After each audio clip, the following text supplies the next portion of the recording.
নমস্কার বন্ধুরা, চলে এসেছি আলু বেগুন ডিমের একটি নতুন রেসিপি নিয়ে আপনাদের সাথে শেয়ার করতে। আশা করছি রেসিপিটা ভালো লাগবে।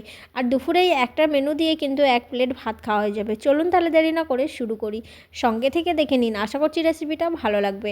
প্রথমে আমি গ্যাসের চুলা অন করে তেল দিয়েছি, তারপরে তেলটাকে গরম করে নিয়ে মৌরি আর কালো জিরে ফোড়ন দিয়ে আলু বেগুনটাকে ভেজে নিচ্ছি। যেহেতু বেগুনটা তাড়াতাড়ি সিদ্ধ হয়ে যায়, তাই বেগুনটাকে ভেজে নিয়ে আমি তুলে নেব। এইভাবে অবশ্যই একবার বানিয়ে খেয়ে দেখবেন, আশা করছি রেসিপিটা আপনাদেরও ভালো লাগবে। লবণ এবং হলুদ দিয়ে বেগুনগুলোকে ভেজে নিলাম। তারপর বেগুন ভেজে তুলে রাখলাম একটা বাটির মধ্যে। এবার আলুগুলোকে আবারও লাল করে ভেজে নিচ্ছি। আলু লাল করে ভাজা হয়ে গেলে পেস্ট করা মশলাটা দিয়ে দেব।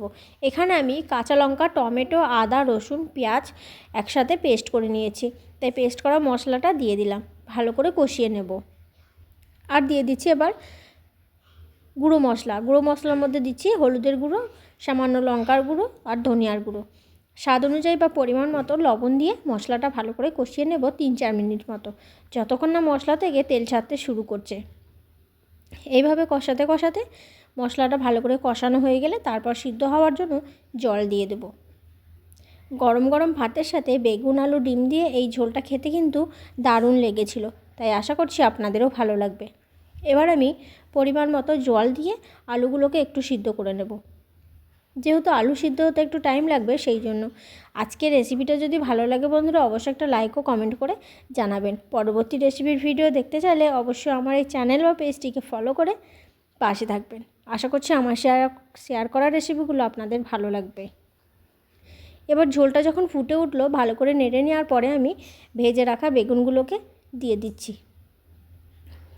বেগুনটা ভালো করে ঝোলের সাথে নেড়ে দিলাম, যাতে ঝোলের গ্রেভিটা বেগুনের মধ্যে খুব ভালোভাবে ঢুকে যায়। এবার দিয়ে দিচ্ছি 2টো ডিম। ডিমগুলো আগে থেকে আমি হলুদ দিয়ে ভেজে নিয়েছি। তারপর ভালো করে নেড়ে নিয়ে ফুটিয়ে নেব। সবার শেষে দিয়ে দিচ্ছি ধনেপাতা।